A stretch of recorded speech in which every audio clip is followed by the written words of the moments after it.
الحمد للہ رب العالمین والصلاة والسلام علی رسول اللہ صلی اللہ علیہ وسلم اعوذ باللہ من الشیطان الرجیم بسم اللہ الرحمن الرحیم ان الذین یشترون بعہد اللہ وایمانہم ثمنا قلیلا صدق اللہ العظیم۔ قرآن مقدس سورہ آل عمران کی 77 آیت ہے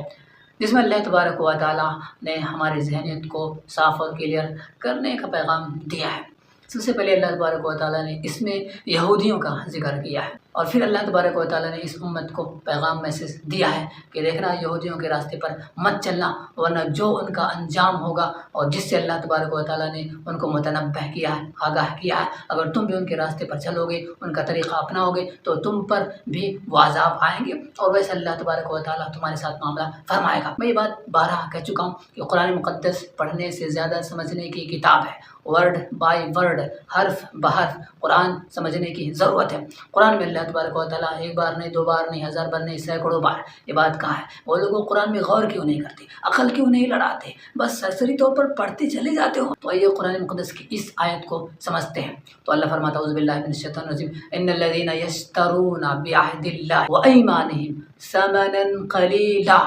بہت بڑا پول اللہ تبارک و تعالیٰ نے یہودیوں کا کھولا ہے۔ یہ ایسے ہیں کہ تورات میں جو باتیں قرآن جیسی ہیں، قرآن سے میل کھاتی ہیں، ان باتوں کو یہ چھپا لیتے ہیں اور اپنے عوام سے نہیں بتاتے ہیں، تاکہ کہیں عوام اسلام قبول نہ کر لے، کہیں عوام پروفٹ محمد صلی اللہ علیہ وسلم کی بات کو نہ ماننے لگے، ان کی سرداری چلی جائے گی اور ان کی دکانیں بند ہو جائیں گی۔ اور یہ یہودی، ان کے جو علماء تھے، ان کے جو پوپ اور پادری تھے، تو اللہ تبارک و تعالیٰ نے توریت میں یہ عہد ان سے لیا تھا کہ دیکھنا لاسٹ پروفٹ جب آئیں گے تو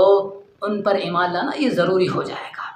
اور پھر اس دین کو چھوڑ کر کے اسلام کو قبول کرنا یہ ضروری ہو جائے گا، ایسا کر لینا۔ لیکن ان باتوں کو یہودی توریت میں چھپاتے ہیں، ان کے جو علماء ہیں، جو پادری ہیں، تاکہ ان کی قوم جو اسلام کو نہ مان لے اور ان کی دکان بند ہو جائے۔ تو ان آیتوں کو اور ان باتوں کو یہودی اپنے تورات سے کاٹ چھڑ کر نکال بھی دیا ہے اور چھپاتے بھی ہیں۔ تو اللہ تبارک و تعالیٰ نے ان کو متنبہ کر رہا کہ ایسا کرنے والوں، سچائی کو اور حقیقت کو چھپانے والے اور اپنے غلط مذہب کو، غلط مسلک اور نظریے کو زبردستی ثابت کرنے والے، کھینچتان کر کے، کاٹ کر کے، چھانٹ کر کے، تعویل کر کے ثابت کرنے والوں، اللہ سے ہوشیار رہنا، تمہارا انجام بہت ہی بھیانک ہونے والا ہے۔ اللہ تبارک و تعالیٰ نے اس طریقے سے زبردست انداز میں ان کو متنبہ کیا ہے، اور آگے اللہ نے ایسے لوگوں کو بھی متنبہ کیا جو جھوٹی قسمیں کھاتے ہیں، وَبِأَيْمَانِهِمْ ثَمَنًا قَلِيلًا، جھوٹی قسمیں کھا کر کے کچھ پا لیتے ہیں، سامان اتنے کا کہتے ہیں میں نے قسم خدا کی اتنے کا خرید کر لایا ہے، اور جو کہ زیادہ منافع میں بیچتے ہیں، جھوٹ بول بول کر کے بیچتے ہیں۔ تو اللہ نے ایسے لوگوں کو بھی متنبہ کیا ہے، جھوٹ کا بازار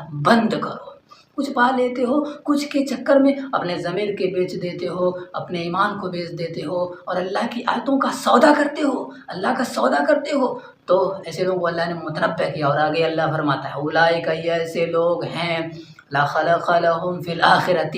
آخرت میں ایسے لوگوں کا کوئی حصہ، لا خلق لهم، کوئی حصہ نہیں ہوگا، ولا یکلمہم، اور نہ اللہ ان سے بات کرے گا، ولا ینظر الیہم یوم القیامۃ، اور نہ قیامت کے دن اللہ تبارک و تعالیٰ ان پر نظر کرم کرے گا، ولا یزکیہم، اور نہ ایسے لوگوں کو اللہ تزکیہ کرے گا، وَلَهُمْ عَذَابٌ أَلِيمٌ، اور ایسے لوگوں کے لیے دردناک عذاب ہے۔ تو میرے بھائیوں، یہ بات اللہ تبارک و تعالیٰ نے یہودیوں کو کہا تھا اور یہ پیغام دینے کی کوشش کیا تھا کہ تم بھی ہوشیار رہنا، آگاہ رہنا۔ یہودیوں میں جس طریقے سے ایسے علماء تھے اور سچ بات کو چھپاتے تھے، اور مسلمانوں تم لوگوں میں بھی ایسے لوگ ہو سکتے ہیں، زبردستی اپنے نظریوں کو ثابت کریں گے، اپنے مسلک کو ثابت کریں گے، اور ایسے عمل تم سے کروائیں گے جو قرآن میں نہیں ہوگا، جو حدیث میں نہیں ہوگا، یہ یہودیوں کے راستے اور طریقے پر ہوں گے۔ اور ایسے لوگ ہر مسلک میں آج کل پائے جا رہے ہیں، بریلویت میں بھی پائے جا رہے ہیں، دیوبندیت میں بھی پائے جا رہے ہیں، سلفیت میں بھی پائے جا رہے ہیں، جو اپنے نظریے کو، اپنے مسلک کو زبردستی ثابت کرتے ہیں اور حقیقت کو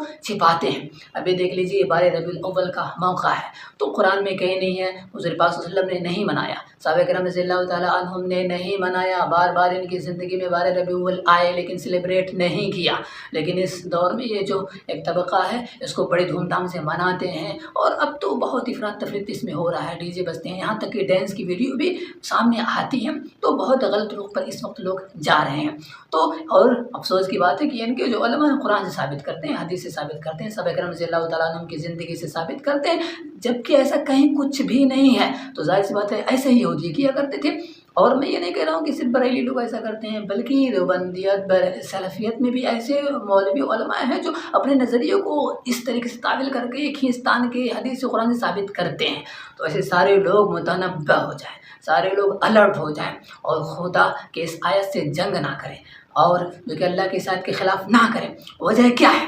سارے مسلک والے کہتے ہیں ہم حق پر ہیں، ہم سچ پر ہیں، لیکن قرآن کی ایسی بہت ساری آیتوں کے خلاف عمل کرتے ہیں، اور ظاہر سی بات ہے یہ لوگ حق پر نہیں ہیں۔ اللہ تبارک و تعالیٰ کی آیت کے ساتھ اس طریقے سے یہ لوگ کھلواڑ کر رہے ہیں، تبھی نہ طلاق کو بند کر دیا گیا۔ دیوبندی دیکھتے رہے، بریلوی دیکھتے رہے، سلفی دیکھتے رہے، سارے لوگ دعویٰ کرتے ہیں کہ ہم تو دین کے محافظ ہیں۔ دین کے محافظ ہو، آپس میں لڑتے ہو اور فرقہ فرقہ بناتے ہو، ٹولہ ٹولہ بناتے ہو، جبکہ اللہ تبارک و تعالیٰ نے بے شمار آیتوں میں فرقے کو ختم کرنے کی بات کہا ہے، ٹولہ کو ختم کرنے کی بات کہا ہے، اور کہا ہے او لوگوں تم ایک ہو، ایک رہنا، اللہ ایک ہے اور تم بھی ایک ہو۔ اللہ ایکتا کو پسند کرتا ہے، اللہ تبارک و تعالیٰ ایکتا کو پسند کرتا ہے، پیار محبت کو پسند کرتا ہے، نفرت کو پسند نہیں کرتا ہے، دشمنی کو پسند نہیں کرتا ہے، بھید بھاؤ کو پسند نہیں کرتا ہے۔ لیکن تم نے مسلک بنا بنا کر کے بھید بھاؤ پیدا کرنا شروع کر دیا، نفرت پھیلانا شروع کر دیا۔ اس لیے میں عوام سے کہنا چاہتا ہوں، لوگوں سے کہنا چاہتا ہوں کہ آپ لوگ الرٹ رہیے اور ایک امت بن کر کے رہیے، نہ دیوبندی رہیے، نہ بریلوی رہیے، نہ سلفی رہیے، اور یہ کہیے کہ ہم مسلمان ہیں،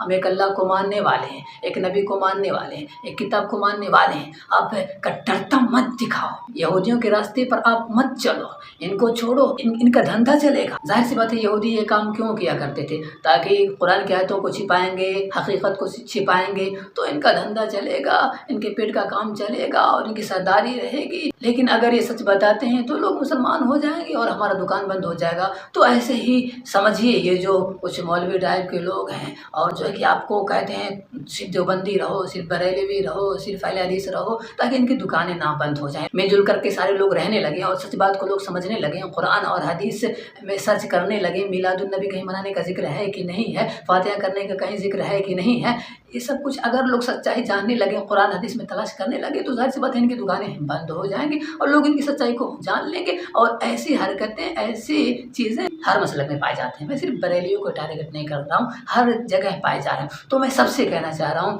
دیوبندی عوام سے، بریلوی عوام سے، سلفی عوام سے، کہ مسلک ٹولہ گروہ اور فرقہ بندی سے آپ باہر آئیے اور ایک اسلام کے ماننے والے ہو جائیے، اسی میں نجات کا راستہ ہے۔ اور قرآن کو سمجھنے کی کوشش کیجیے، آیتوں کو سمجھنے کی کوشش کیجیے یقیناً، ورنہ ظاہر سی بات ہے لوگ گمراہ کر دیں گے آپ کو، کیونکہ بہت سارے لوگ اس زمانے میں اپنے پیٹ کے لیے، اپنے دکان کے لیے، اپنے سرداری کے لیے یہودی کے راستے پر چل رہے ہیں، اور اللہ تبارک و تعالیٰ نے قرآن میں بار بار یہودیوں سے متنبہ کیا ان کے راستے پر مت چلنا، اور حضور پاک صلی اللہ علیہ وسلم نے خود حدیث میں بار بار کہا ہے کہ یہودیوں کی مخالفت کرنا، ان کے راستے پر مت چلنا۔ اور ظاہر سی بات ہے یہودی ایسے تھے، آپس میں ایک دوسرے سے نفرت کرتے تھے اور جو ہے کہ مسلک گروہ فرقہ آپس میں کھیلتے تھے یہ لوگ۔ تو اس لیے ظاہر سی بات ہے او امتی، تم آپس میں اس طریقے سے گروہ مسلک مت کھیلنا، نہ دیوبندی رہنا، نہ بریلوی رہنا، نہ اہل حدیث رہنا، تم یہ کہنا کہ ہم مسلمان ہیں اور ایک مسلمان اور ایک امتی بن کر کے رہنا۔ تو اللہ تبارک و تعالیٰ ہم سب کو کہنے سننے سے زیادہ عمل کرنے کی توفیق عطا فرمائے۔ السلام علیکم۔